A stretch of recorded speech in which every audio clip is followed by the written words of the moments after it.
Queridos amigos y amigas que se deleitan con el aroma a tierra mojada y con las historias que brotan de nuestra tierra, sean bienvenidos a una inmersión profunda en una narrativa que promete tocar el corazón y despertar la curiosidad. Si usted, como yo, valora la fuerza y la sencillez de la vida en el campo y se conmueve con los destinos que se entrelazan bajo el sol de un interior profundo que guarda secretos, entonces la historia que comienza ahora es para usted. No olvide darle a me gusta, suscribirse para no perderse ningún capítulo de este viaje y compartir con quienes más aprecian una buena prosa. Es la forma que tenemos de mantener vivas y fuertes estas raíces, así como la esperanza que Juan Vilela llevaba sin saberlo. La hacienda Aguas Calmas era un universo aparte, un trozo de tiempo suspendido en las vastas llanuras centrales. A mediados de los años 40, el sol nacía con una furia ancestral, tiñendo el cielo de un naranja incandescente antes de extender su manto dorado sobre los campos. El polvo fino se levantaba a cada paso del ganado, a cada golpe de azada, impregnando el aire con el seco aroma de la tierra y la vegetación rastrera. Juan Vilela, a sus 58 años, era tan parte de aquel paisaje como los árboles centenarios que bordeaban el río, tan resiliente como la hierba que persistía en crecer incluso en las sequías más prolongadas. Él despertaba antes de que cantara el gallo, cuando las estrellas aún parpadeaban en la negrura, y el silencio de la madrugada solo se rompía por el croar distante de los sapos y el susurro del viento en las copas de los mangos. Su cuerpo, fuerte y encorvado por los años de faena, era un mapa viviente de las batallas libradas bajo el sol inclemente. Cada arruga, cada callo, contaba una historia de sudor y resistencia, pero eran los ojos de Juan los que cargaban el mayor peso. Dos cuentas oscuras, profundas, que parecían albergar una melancolía antigua, un luto perpetuo que ni el tiempo ni la soledad habían logrado aplacar. La casa principal, amplia y colonial, se mantenía impecable bajo sus cuidados. Los muebles pesados de madera oscura, los retratos empolvados en las paredes, el aroma a café colado en la estufa de leña, todo allí era una reliquia de un tiempo que ya no volvía, de una vida que él había perdido. Juan no tenía empleados fijos, solo peones contratados para las grandes cosechas o para el manejo del ganado en momentos de apuro. Prefería la quietud, el control minucioso sobre cada aspecto de su mundo. Era su forma de mantener la memoria viva, de no dejar que el caos del pasado lo engullera por completo. Pero no siempre fue así. Hubo un tiempo, hace casi 30 años, en que la hacienda Aguas Calmas reverberaba con risas y con la dulzura de una voz que Juan guardaba como un tesoro en su corazón. Mariana, su esposa, era la luz de su vida. Una mujer de piel morena, ojos almendrados y una sonrisa que desarmaba cualquier amargura. Se conocieron en una fiesta de pueblo en la hacienda vecina, cuando Juan aún era un joven impulsivo y apasionado. Su amor floreció rápido, como las flores de la sabana después de la primera lluvia, y pronto estaban casados, construyendo un hogar repleto de expectativas. La felicidad alcanzó su apogeo con la llegada de Sofía, la hija que era una copia fiel de su madre, con la misma dulzura y la misma vivacidad. Juan recordaba con claridad el día del nacimiento, el llanto menudito que llenó la casa y transformó su pecho en un nido de ternura. Sofía era todo, pequeña, risueña, con los cabellos color ébano y los ojos curiosos que exploraban cada rincón de la hacienda. Pero había un detalle, una marca particular que la diferenciaba, una pequeña señal, casi imperceptible para miradas desatentas, en la palma de su mano derecha. Una manchita rojiza, en forma de media luna, que Mariana cariñosamente llamaba la marca de la luna. Era un secreto particular entre los tres, un detalle íntimo que parecía sellar la unión de su pequeña familia. La vida de Juan estaba completa, los cultivos prosperaban, el ganado estaba sano y el hogar era un paraíso. Pero el destino, cruel e impredecible, tenía otros planes. La sequía azotó la región por 2 años seguidos, trayendo no solo la miseria de las cosechas perdidas, sino también la sombra de una enfermedad misteriosa, una fiebre alta que atacaba a niños y adultos sin distinción. La dolencia se extendió como fuego en pasto seco, y la pequeña Sofía, con sus 3 años de edad, fue una de las primeras en sentir sus primeros escalofríos. Juan y Mariana lucharon con todas sus fuerzas, llamaron al único curandero de la región, agotaron sus pocas economías en medicinas traídas de la ciudad más cercana, a días de cabalgata. Pero la fiebre era implacable. Noche tras noche, Juan sostenía la manita caliente de Sofía, sintiendo la pequeña mancha de la luna en su palma, mientras Mariana rezaba en voz baja, sus ojos hinchados de tanto llorar. La fiebre no cedía, el cuerpecito de Sofía se debilitaba a cada respiración, hasta que, en una madrugada fría y estrellada, el silencio se adueñó de la habitación. El llanto de Mariana resonó por la hacienda, un lamento que rasgó el alma de Juan. Él lo recordaba todo con una nitidez dolorosa.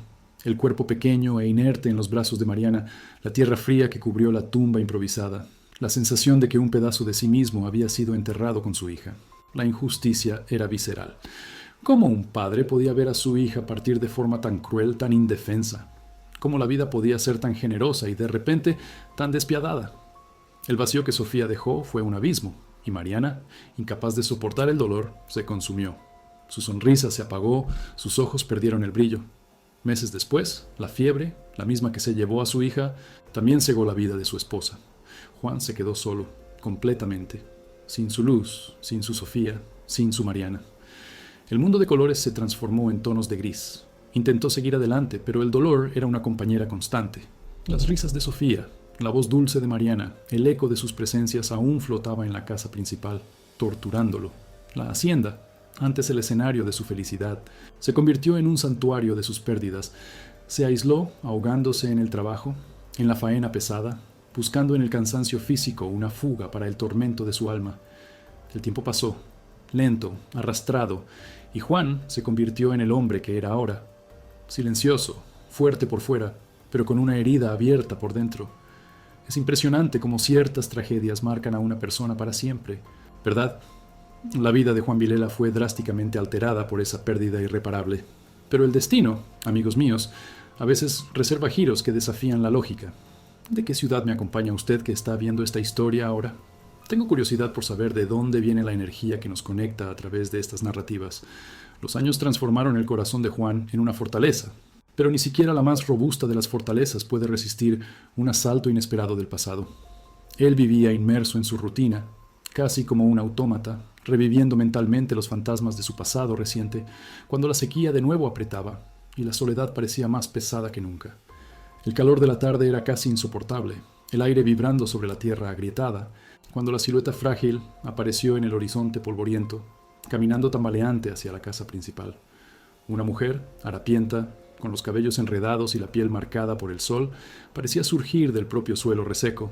Caminó con dificultad hasta el porche, sus ojos vidriosos, y murmuró, la voz casi inaudible: «Señor, por favor, solo un vaso de agua». Juan, acostumbrado a la soledad, dudó por un segundo, pero la expresión de desesperación en el rostro de la mujer lo impelió a actuar. Entró, tomó un vaso de hojalata y lo llenó con agua fresca del cántaro de barro. Al extenderle el vaso, sus manos se rozaron, y fue en ese instante, en ese breve y casual toque, que el tiempo se detuvo en la hacienda Aguas Calmas. En el instante en que la mujer, con la mano temblorosa, sostuvo el vaso de agua, Juan vio, claramente. Allí, en la palma de su mano, estaba una pequeña señal, una mancha rojiza en forma de media luna, la marca de la luna, la misma, exactamente la misma marca que su pequeña Sofía llevaba. El vaso de agua se le escapó de las manos, haciéndose añicos en el suelo, y el rostro curtido por el sol de Juan Vilela palideció, la sangre desapareciendo de sus venas como el agua de un río en tiempo de sequía. Mientras la mujer lo miraba, asustada, sin entender la avalancha de emociones que acababa de invadir el corazón de aquel hombre que, de repente, sentía que el suelo se derrumbaba bajo sus pies. El vaso de hojalata se hizo añicos en el suelo de tablas, su sonido metálico resonando en el silencio que se hizo tan denso como el calor de aquella tarde. Juan Vilela sintió todo su cuerpo temblar, un temblor que venía de dentro, de las profundidades de un lugar que él había sellado y que ahora se rompía en pedazos. La mujer, con los ojos muy abiertos, no comprendió la súbita palidez del hacendado, la forma en que él retrocedió un paso, la mano extendida aún temblorosa en el aire.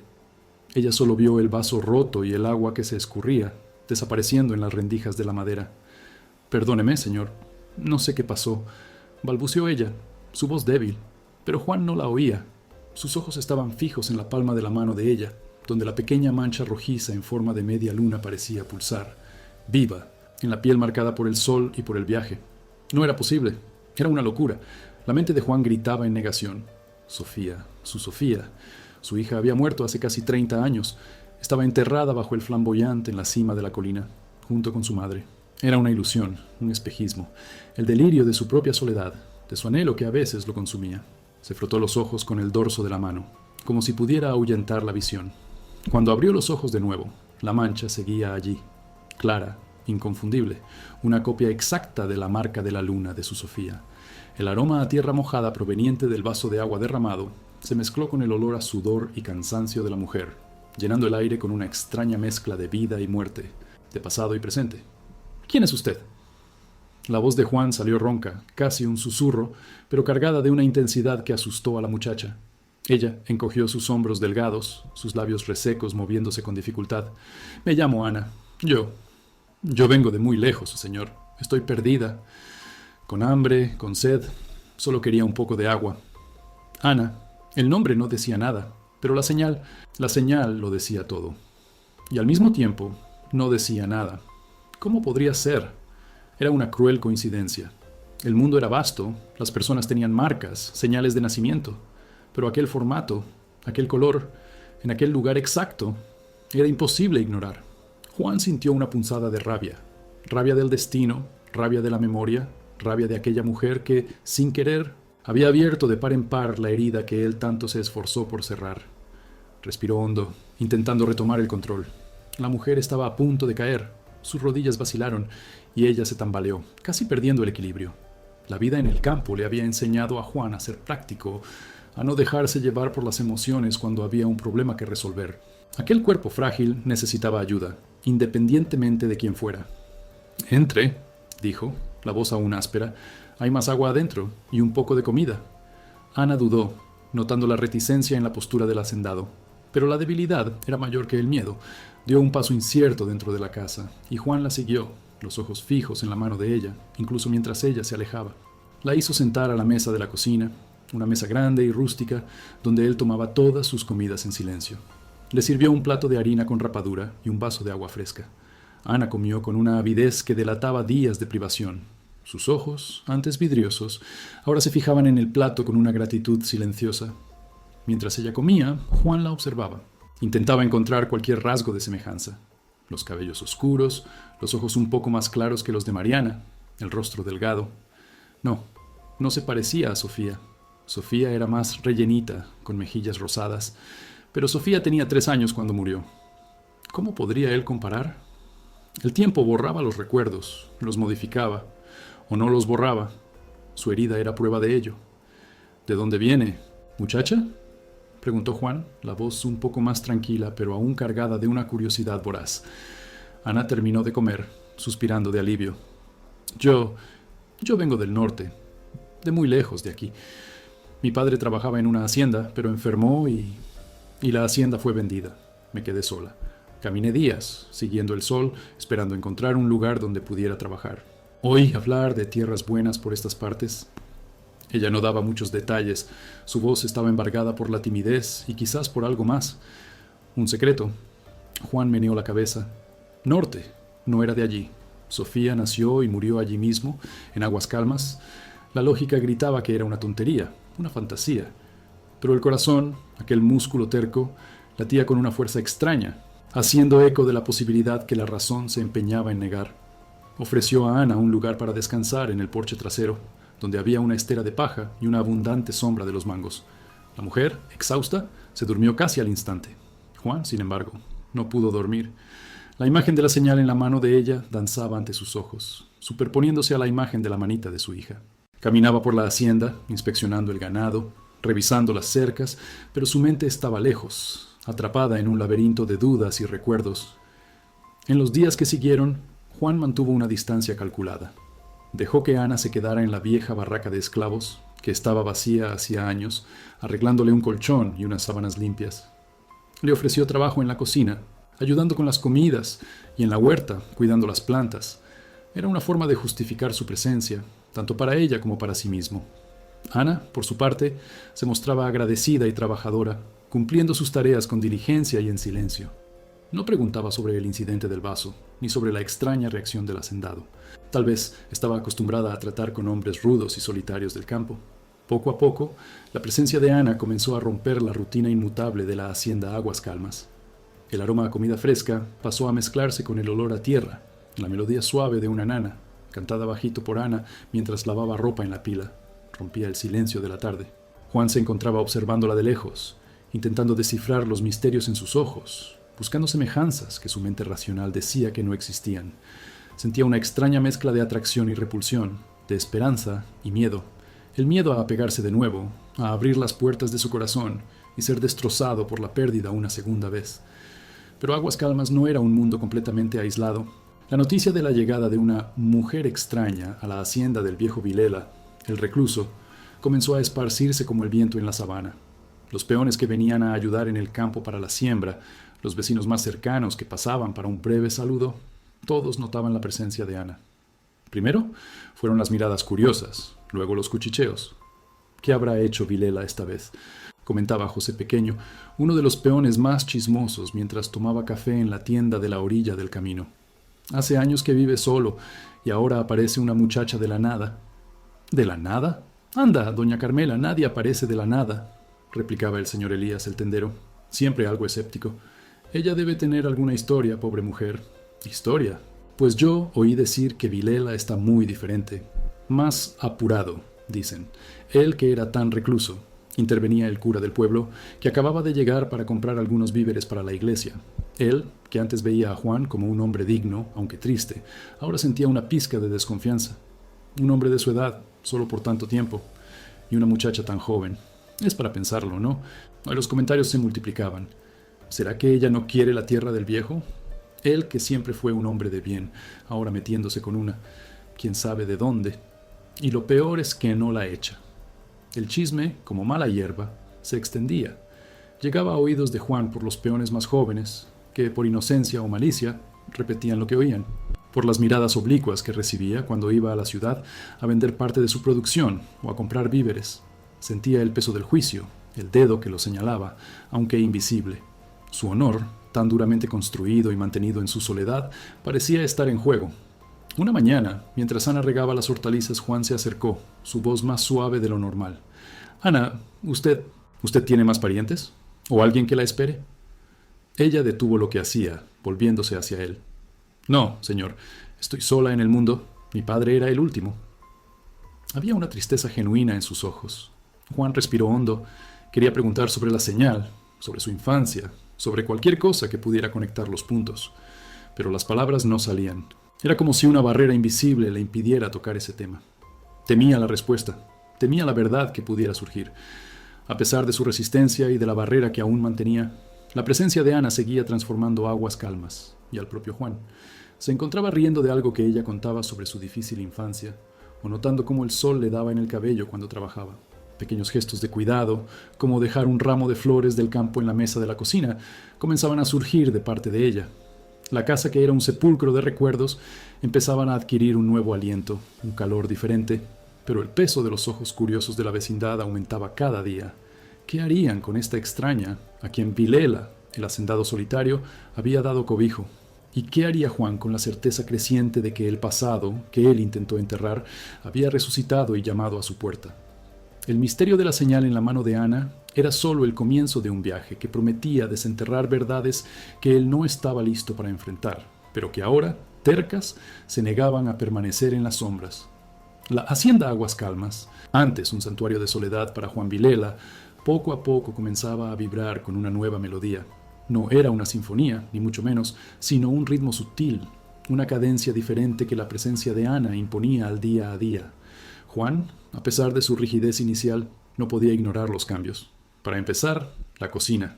El aroma a café colado en el paño, fuerte y amargo, que antes era el único perfume que inundaba el ambiente por la mañana, ahora se mezclaba con el del pan de maíz horneándose en el horno de leña, o de la broa de harina que Ana preparaba con una maestría que él no veía desde los tiempos de Mariana. Ella no solo hacía la comida, la transformaba, trayendo a la mesa sabores que despertaban recuerdos dormidos. Juan, que siempre comió en silencio y con prisa, ahora se encontraba demorando más en las comidas, saboreando cada bocado, y a veces incluso arriesgando un comentario sobre el condimento o la suavidad de la carne seca que ella preparaba con esmero. La rutina del campo seguía siendo pesada. Juan se dirigía al corral antes de que saliera el sol. El sonido de los cascos del ganado y el mugido de las vacas preñadas eran la banda sonora de sus mañanas. Él aún inspeccionaba las cercas, cabalgaba por los pastos, acompañaba el trabajo de los peones temporales cuando los había, pero al regresar a la casa principal ya no encontraba el silencio opresor. Ana estaba allí, cuidando la huerta, sus manos ágiles arrancando la mala hierba o tendiendo la ropa en el tendedero, su risa ligera resonando con el canto de los pájaros. Pequeños gestos, casi imperceptibles, comenzaron a manifestarse entre ellos. Juan, al volver del campo, a veces dejaba una flor silvestre recogida en el borde del camino sobre la mesa de la cocina, sin decir una palabra. Ana, por su parte, al verlo llegar exhausto, le preparaba un vaso de guarapo helado o un tazón de café recién hecho con un trozo de pastel. Cierta vez, durante una noche de tormenta, con el fuerte ruido de la lluvia golpeando el tejado y los truenos sacudiendo las paredes de la casa, Ana vio a Juan remendar una silla de montar rota a la luz tenue del candil.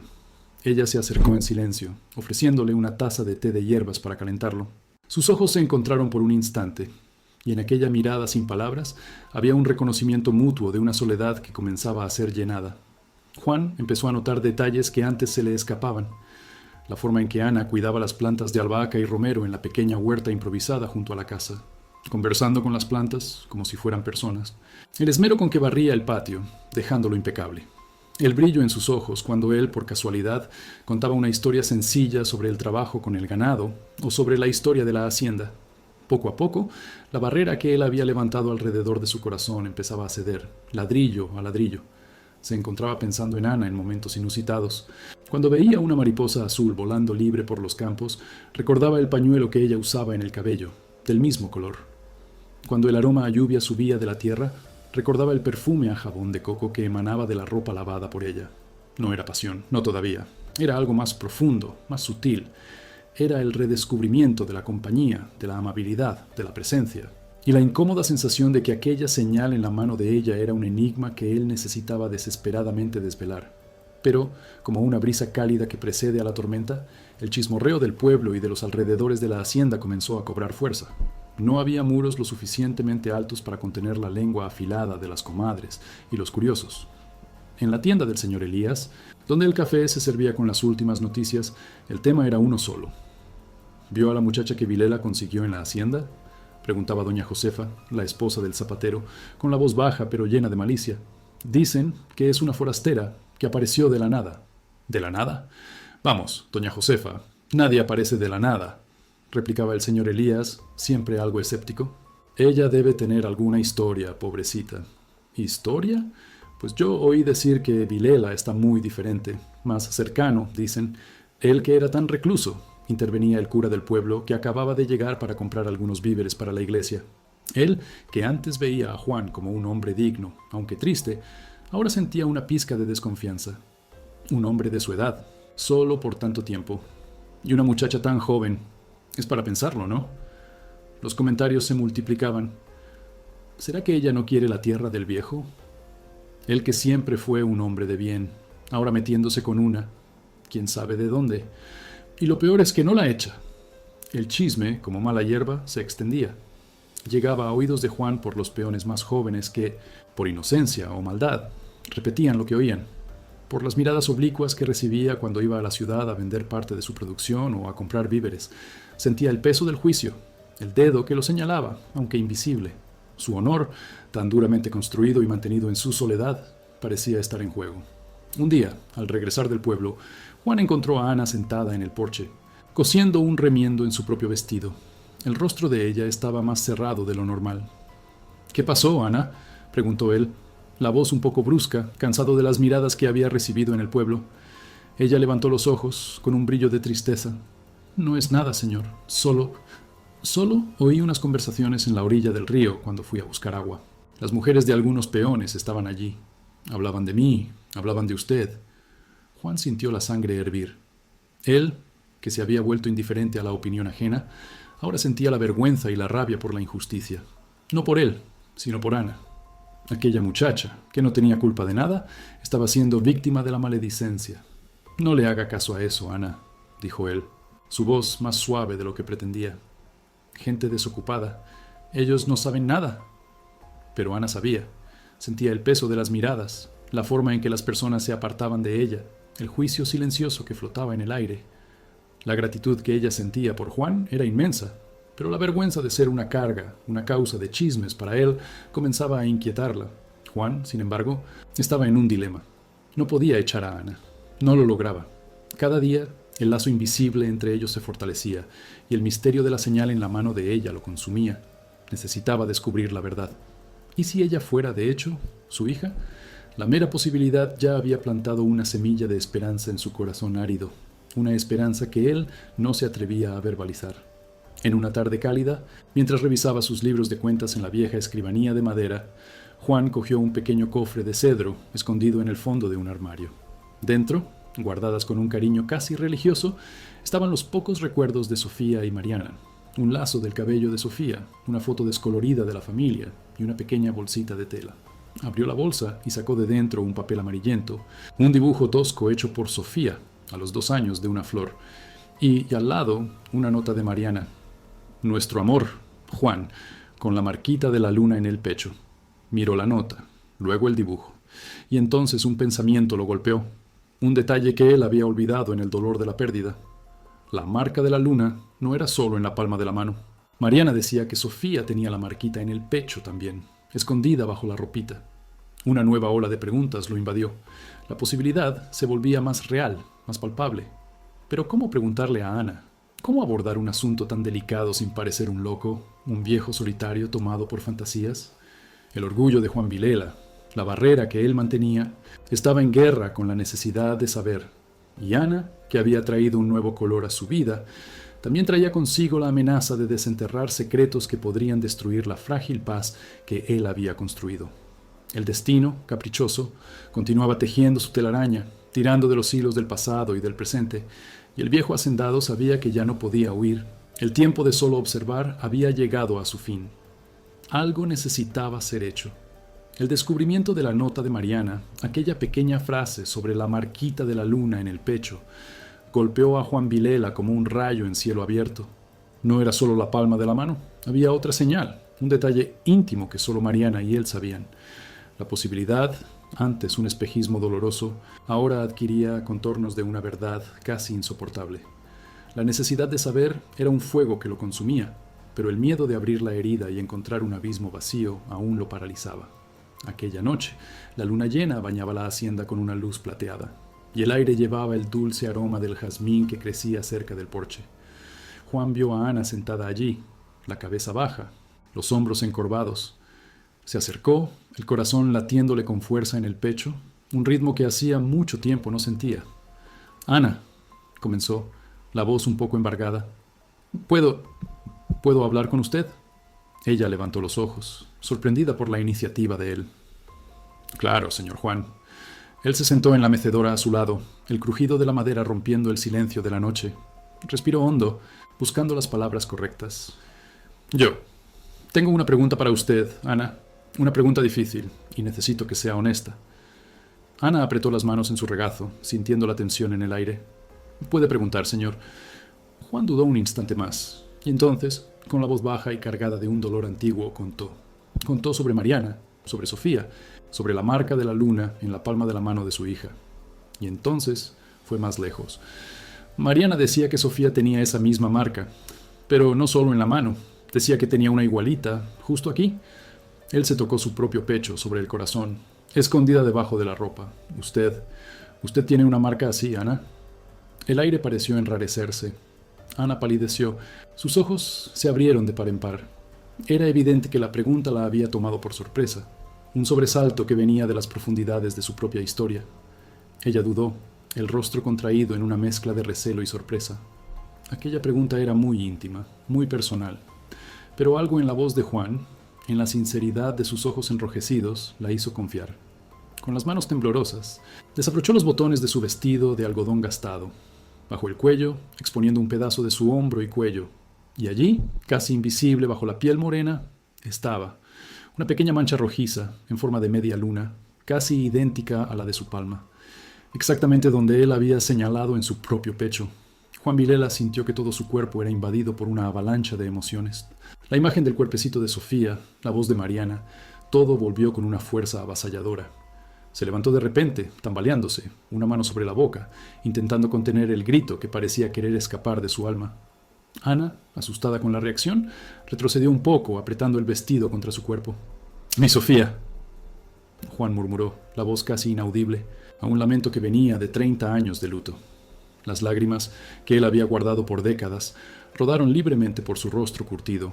No eran lágrimas de tristeza, sino de una mezcla embriagadora de asombro, incredulidad y una esperanza que él había jurado nunca más sentir. Ana lo miraba con una confusión dolorosa. «Señor, ¿qué significa esto?»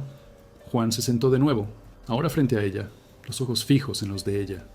Significa que usted puede ser, que usted es mi hija, mi Sofía, la que perdí, la que murió». Él meneó la cabeza, los recuerdos atropellándose en su mente. «¿Pero cómo? ¿Cómo está viva?» Ana, por su parte, sentía una extraña corriente eléctrica recorrer su cuerpo. Aquella historia, aquellas marcas, resonaban con algo en su propio pasado nebuloso. Yo fui criada por una pareja de ancianos, señor. Ellos me encontraron a la orilla de un arroyo, en una cesta, cuando yo era un bebé. Decían que me encontraron después de una crecida muy grande. No me contaron nada más, solo que no debía hablar de esas marcas con nadie. La crecida, Juan recordó.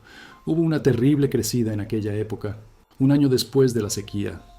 Una parte del río se desbordó, llevándose plantaciones y algunas casas más humildes. Él y Mariana habían buscado a Sofía en el cementerio y en el lecho del río, pero se habían rendido, aceptando la muerte como un hecho consumado. Pero, ¿y si? ¿Y si la enfermedad solo la hubiera debilitado y la crecida la hubiera llevado, aún viva, lejos? ¿Y si el curandero se hubiera equivocado? ¿Y si el cuerpo que ellos enterraron no fuera el de ella? El dolor y la alegría se mezclaban en su pecho, una explosión de sentimientos que amenazaba con derribar los muros que él había erigido. La noche se extendió en conversaciones, en preguntas y respuestas que intentaban coser los hilos de una historia fragmentada. Juan contó sobre la vida en la hacienda, sobre Mariana, sobre los años de soledad. Ana contó sobre su infancia difícil, sobre la pareja de ancianos que la había criado con cariño, pero siempre con la sombra de un secreto. Habló sobre la búsqueda de sus orígenes, sobre el deseo de encontrar a su familia de sangre. Y allí, bajo la luz de la luna, entre lágrimas y vacilaciones, un lazo de sangre y de destino comenzaba a rehacerse. La incredulidad daba paso a una verdad asombrosa y, al mismo tiempo, redentora. Si usted está sintiendo esta emoción que brota de la tierra y del reencuentro, dele a me gusta ahora mismo. Es la fuerza de ustedes la que hace que estas historias sigan latiendo. Y díganme, amigos míos, ¿lograrían vivir en una época así, con tantas incertidumbres y apegos a los pequeños milagros? La noticia de la conexión de Ana con Juan Vilela, aunque aún guardada bajo 7 llaves entre los dos, comenzó a crear una nueva aura en la hacienda. Pequeños gestos de cariño y afecto paternal surgieron de Juan, y Ana, con su corazón herido por la vida, los recibía con una sed de afecto que la sorprendía. Se hicieron inseparables, trabajando juntos en la labranza, conversando durante horas en el porche. La tristeza en los ojos de Juan comenzaba a dar paso a un brillo que hacía mucho tiempo no se veía. Y Ana, finalmente, encontraba un hogar, una identidad. Pero no todo era paz en aguas calmas. El chisme sobre la mujer extraña había tomado otro rumbo. Las lenguas viperinas de la vecindad, que antes especulaban sobre un romance impropio, ahora murmuraban sobre un engaño, una mentira. La historia de una hija perdida y reencontrada después de tantos años era demasiado surreal para la mente simple de muchos. «El viejo Vilela está senil», cuchicheaba la mujer del panadero en la tienda. «Esa muchacha debe haberle llenado la cabeza con cuentos. Hija que murió, qué tontería». Lo peor, sin embargo, vino de un rincón inesperado. El capataz de la hacienda vecina, un hombre mezquino y ambicioso llamado Juvenal, oyó los rumores. Juvenal siempre codició las tierras fértiles de la hacienda Aguas Calmas, imaginándolas anexadas a los dominios de su patrón, un sujeto rico e inescrupuloso de la capital. Él veía en la soledad de Juan una oportunidad, tal vez de comprar las tierras por un precio irrisorio o de forzar una venta. Ahora, con la historia de una hija aparecida, vio una nueva brecha, una heredera que podría estorbar sus planes. Juvenal, astuto y cruel, comenzó a investigar. Descubrió la historia de la fiebre y la crecida, los detalles del entierro de Sofía. Supo del testamento de Juan Vilela, que, a falta de herederos directos, preveía la donación de parte de sus tierras a la iglesia, y la otra parte a algunos ahijados distantes, con una hija surgida de la nada. El testamento sería cuestionado, y los planes de Juvenal frustrados. Él no podía permitir eso. En una tarde sofocante, cuando el sol se ponía en el horizonte y el aire estaba pesado con la amenaza de una tormenta, un jinete, venido de la ciudad, entregó un sobre sellado en las manos de Juan Vilela. El papel era grueso, con el timbre de una notaría. Ana, que estaba a su lado, vio el rostro del hacendado endurecerse mientras leía la carta. Sus ojos, que habían recuperado un brillo de esperanza, ahora se llenaban de una furia contenida y un miedo frío. «¿Qué es esto, padre?», preguntó Ana, sintiendo un escalofrío. Era la primera vez que ella lo llamaba padre, un título que él había recibido con la ternura de un renacimiento. Juan arrugó el papel en la mano, los nudillos blancos de tanta fuerza. «Es una citación, Sofía, de un abogado. Quieren impugnarlo todo. Dicen que usted es una impostora, que yo estoy siendo engañado». La voz de Juan sonó como un trueno distante, anunciando la tormenta que se aproximaba. La felicidad frágil que ellos habían comenzado a construir estaba bajo amenaza. El chisme y la maledicencia se habían transformado en una amenaza real, legal, buscando arrancar de Juan no solo su tierra, sino también la hija que el destino, de forma tan milagrosa, le había devuelto. La hacienda Aguas Calmas, antes un refugio, ahora se transformaba en el escenario de una batalla que prometía desenterrar todos los secretos y desafiar la fe en aquel reencuentro casi divino. Todo parecía listo para desmoronarse. El crepúsculo de aquella tarde se deshizo en una negrura pesada, cargada no solo por la promesa de una tormenta inminente, sino por la sombra de la citación que Juan Vilela sostenía como una brasa ardiente. La palabra impostora, escrita en tinta negra y fría, parecía resonar en el porche, hiriendo el alma de Ana e incendiando la furia del hacendado. ¿Impostora? ¿Pero cómo pueden decir eso? Ana cuestionó, la voz embargada, los ojos llorosos. La alegría del reencuentro, tan reciente y tan frágil, comenzaba a desmoronarse bajo el peso de la acusación. Juan, con el rostro contraído de rabia y dolor, negó con la cabeza. «Es Juvenal, el capataz del coronel Andrade, de la hacienda vecina. Él siempre quiso mis tierras, ve su presencia como un estorbo para sus planes, y ahora usará esta historia contra nosotros. Él debe haber instigado al cura y a los demás». La carta detallaba la solicitud de una investigación formal para averiguar la identidad de Ana, cuestionando su legitimidad como heredera y, en consecuencia, la salud mental de Juan Vilela, sugiriendo que estaría siendo manipulado por una forastera astuta. El documento citaba testigos, los murmullos de la tienda, las dudas del cura, como pruebas de que la historia era infundada. Era un ataque directo, cruel, apuntando no solo a las tierras, sino a la reputación de Juan y a la propia verdad de Ana. La tormenta, que planeaba en el aire, finalmente se desató. Las primeras gotas de lluvia, gruesas y espaciadas, golpearon el tejado de la casa principal y el fuerte aroma a tierra mojada subió del suelo. Juan y Ana entraron, buscando refugio de la furia del cielo y de la furia que ahora se cernía sobre sus vidas. En los días que siguieron, la vida en la hacienda Aguas Calmas se transformó. La paz relativa que habían encontrado fue sustituida por una tensión constante. Juan, antes más accesible, volvió a encerrarse en sí mismo, pero ahora no era por tristeza solitaria, sino por una determinación férrea de proteger a Ana. Pasó a estudiar los documentos antiguos de la hacienda, a buscar las partidas de nacimiento y defunción, las pocas fotos de Sofía, con la esperanza de encontrar algo que pudiera probar la verdad. Ana, por su parte, se sentía una carga. La culpa la corroía. «Tal vez deba irme, padre», le dijo a Juan una mañana, mientras lo ayudaba a separar el maíz para la ración del ganado. «Así, ellos ya no lo molestan. Usted no se merece este dolor de cabeza».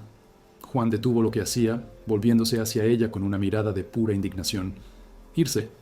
¿Después de todo lo que pasamos para encontrarnos? Nunca, Sofía. Usted es mi hija y lucharé por usted hasta mi último suspiro. Ellos no nos separarán de nuevo». La declaración de Juan, cargada de amor y desafío, reforzó el lazo entre ellos. Pero la amenaza no se limitaba a los papeles de la notaría. Una semana después de la citación, un incidente en la hacienda marcó el inicio de la concreción de la amenaza. Juan estaba en el pastizal más distante, verificando una cerca que había sido dañada por la lluvia.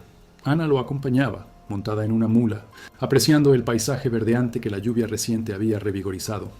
De repente, un grupo de 3 jinetes surgió en la colina, viniendo en su dirección. Eran Juvenal y 2 de sus capataces, hombres rudos y de pocas palabras, con miradas desafiantes. «¡Vilela!», bramó Juvenal, deteniendo su caballo a pocos metros de ellos. Su voz estaba cargada de desdén. «Vengo a dar un recado. Al coronel Andrade no le está gustando esta situación. Esta hija suya está causando mucho revuelo en la región. Él no quiere problemas». Juan bajó del caballo, su postura erguida a pesar de la edad. «¿Y qué problemas serían esos, Juvenal? Mi hija no le está haciendo daño a nadie». «¿Hija?», Juvenal rió con sorna. «Vamos, Vilela, ¿a quién cree que engaña? Su hija murió hace 30 años. Esta de aquí es una impostora, una estafadora que quiere sus tierras, y el coronel no va a permitir que un viejo caduco como usted arruine sus planes. Ana, oyendo las palabras crueles, sintió la sangre helársele. Apeó de la mula, deteniéndose junto a Juan, su mano temblando ligeramente. «Esta es mi hija, Juvenal», Juan gruñó, la voz grave, los ojos centelleando de rabia. «Y usted no tiene derecho a venir aquí a mi tierra a insultarme». «Ah, pero sí que lo tengo». Juvenal bajó del caballo, acercándose a Juan con una postura amenazadora. Los dos capataces permanecieron montados, observando la escena con sonrisas de escarnio. «El coronel Andrade me dijo que vinieran a advertir que, si esa muchacha no se va de aquí, las cosas se pondrán muy feas para usted. Las tierras de él necesitan más espacio para el ganado, y su ganado anda muy cerca del límite. Si ocurre algún accidente, algún incendio, no venga a decir que no fue advertido». La amenaza era clara, velada, pero inconfundible. Un incendio, un accidente. Juan sabía exactamente lo que aquello significaba. No era solo un problema legal, era una intimidación física. La promesa de violencia contra su hacienda, su medio de vida. «Usted no me va a intimidar, Juvenal», Juan respondió dando un paso adelante, su mano alcanzando un viejo machete que siempre llevaba atado a la silla de montar. Juvenal vio el gesto y retrocedió un poco, pero su sonrisa permaneció. «No se equivoque, Vilela. El coronel no suele jugar en el trabajo. Piense bien en lo que está haciendo. Esta muchacha no vale su ruina». Miró a Ana con un desprecio asqueroso antes de montar en su caballo. «De aquí en adelante queden avisados. Y cuidado con el fuego. En esta época de sequía todo prende fácil». Con una última mirada cargada de malicia, Juvenal y sus capataces dieron media vuelta y cabalgaron lejos, dejando a Juan y Ana solos en la vastedad del pastizal, bajo el cielo amenazador. El corazón de Ana latía descontroladamente. Nunca había presenciado una amenaza tan explícita, tan cruel. «Padre, ¿qué vamos a hacer?», preguntó ella, la voz débil. Juan apretó el puño alrededor del machete, los músculos tensos. «Vamos a luchar, Sofía, vamos a luchar. Pero necesitamos ser astutos». A partir de aquel día, la vida en Aguas Calmas se convirtió en una vigilia constante. Juan instaló nuevos candados, reforzó las cercas, y él mismo, junto con Ana, pasó a patrullar los límites de la hacienda, especialmente por la noche. El sueño era ligero, siempre interrumpido por cualquier ruido extraño, por cualquier sombra que se moviera en los matorrales. Pero la vigilancia no fue suficiente para impedir lo que vendría. Una noche, poco tiempo después del aviso de Juvenal, un incendio provocado irrumpió en la plantación de maíz. Las llamas, alimentadas por el fuerte viento y la sequedad del aire, se propagaron con una velocidad asombrosa, pintando el cielo nocturno de un rojo infernal. Juan y Ana despertaron con el olor a humo y el ruido de crujidos. Corrieron afuera, y la visión del maizal en llamas les oprimió el pecho. Gritaron, llamaron a los pocos peones que vivían en casas más distantes, pero era demasiado tarde. El fuego era incontrolable. Mientras luchaban desesperadamente con baldes de agua y ramas, intentando contener el avance de las llamas, Juan vio, a la distancia, 3 siluetas a caballo alejándose rápidamente, desapareciendo en la oscuridad. Eran Juvenal y sus capataces. El fuego consumió gran parte de la cosecha. Los perjuicios eran inmensos. La rabia de Juan se mezcló con la impotencia. La cosecha de maíz era una de las principales fuentes de ingresos de la hacienda, esencial para el sustento del ganado y para los gastos futuros. Ahora, todo estaba en cenizas. «Quieren destruirnos, Sofía», dijo Juan, los ojos rojos por el humo y el dolor, mientras miraba el campo carbonizado. «Quieren hacernos desistir». Ana se arrodilló en el suelo llorando, no solo por la pérdida material, sino por la crueldad de aquella violencia. Sentía que, una vez más, su presencia traía desgracia a quien la acogía. La noticia del incendio se extendió como pólvora. Los vecinos, que antes cuchicheaban, ahora sentían miedo. El poder del coronel Andrade y la truculencia de Juvenal eran conocidos. Nadie quería meterse en su camino. El cura, que había firmado la citación, sintió un escalofrío. Había sido instrumentalizado y ahora veía las consecuencias brutales de sus acciones. Con la cosecha destruida y las amenazas intensificándose, la hacienda Aguas Calmas parecía condenada. Juan Vilela, que había renacido con la llegada de Ana, ahora sentía el peso del mundo sobre sus hombros. La pérdida de la cosecha significaba no solo la pérdida de dinero, sino la pérdida de su capacidad para mantener la hacienda, para luchar en la justicia. ¿Cómo pagaría a los abogados? ¿Cómo alimentaría al ganado? La hacienda, su herencia, su refugio, su hogar, estaba pendiendo de un hilo. Miró a Ana, que se acurrucó cerca de él, buscando consuelo y fuerza. El amor paternal que sentía por ella era lo único que lo mantenía en pie, pero parecía que iba a perderlo todo de nuevo. La hacienda, la hija recién encontrada, su propia dignidad. La tormenta no había pasado. Por el contrario, apenas había comenzado, y parecía que todo lo que Juan Vilela amaba estaba a punto de ser arrasado por la furia de aquellos que querían destruir su verdad y su esperanza. El suelo temblaba, y la hacienda Aguas Calmas, junto con sus moradores, parecía a punto de desmoronarse en una crisis sin precedentes. El amanecer que siguió al día de la investigación no trajo consigo solo el canto de los pájaros y el rocío en las hojas, sino una sensación de alivio que Juan Vilela no sentía hacía décadas. La verdad había sido gritada, la justicia había prevalecido, y la hija que él creía perdida estaba, finalmente, a su lado, reconocida no solo por el corazón, sino también por la ley. El coronel Andrade había abandonado el tribunal en silencio, su rostro impasible, pero la derrota de Juvenal, su capataz, era un golpe para su poder en la región. En los primeros días después del juicio, la hacienda Aguas Calmas era una mezcla de esperanza y devastación. El maizal, antes orgullo de Juan, yacía en cenizas, un cruel recordatorio de la maldad que habían enfrentado. Pero, en lugar de desesperación, había una nueva energía en el aire. Juan y Sofía, ahora inseparables, caminaban por los campos quemados planeando la reconstrucción. Lo que parecía una ruina, a sus ojos, era un terreno fértil para un nuevo comienzo. La comunidad, que antes cuchicheaba y juzgaba, ahora se unía en apoyo. La historia de Sofía, la hija reencontrada, y la valentía de Juan al defenderla, había conmovido a muchos. Pequeños hacendados, peones, vecinos que antes mantenían distancia, ahora venían a ofrecer ayuda. Algunos traían semillas, otros ofrecían horas de trabajo. Poco a poco, el honor de Juan Vilela, que había sido manchado por la maledicencia, no solo fue restaurado, sino exaltado. Él ya no era solo el hacendado recluso y triste, era un hombre de coraje, un padre que había luchado contra todo y todos por la verdad y por su familia. El doctor Elías, el joven abogado, continuó siguiendo el caso, garantizando que Juvenal y sus capataces respondieran por los crímenes de incendio provocado e intimidación. La justicia humana, tan falible a veces, mostraba su lado más justo. Con el tiempo, el olor a humo dio paso al olor a tierra mojada y abonada. Juan y Sofía trabajaron incansablemente. Las manos de Juan, callosas por los años, guiaban el arado. Las manos de Sofía, acostumbradas a la labranza desde la infancia, plantaban las semillas con una dedicación que brotaba del alma. Rescataron lo que pudieron del maizal y con la ayuda de los vecinos prepararon la tierra para una nueva siembra. El sol nacía y se ponía, siendo testigo del renacimiento de la hacienda Aguas Calmas y del vínculo inquebrantable entre padre e hija. Pasaron 5 años. 5 largos y hermosos años que transformaron la hacienda Aguas Calmas y a sus moradores de manera profunda. Juan Vilela, ahora con 63 años, era un hombre diferente.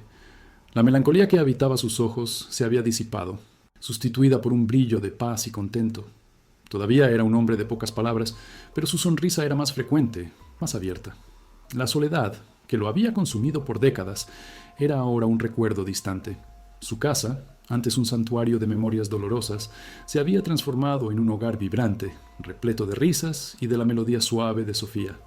Sofía, a sus 30 y pocos años, floreció en la hacienda Aguas Calmas. La niña harapienta y asustada que había llamado a la puerta de Juan era ahora una mujer fuerte, resiliente y llena de vida.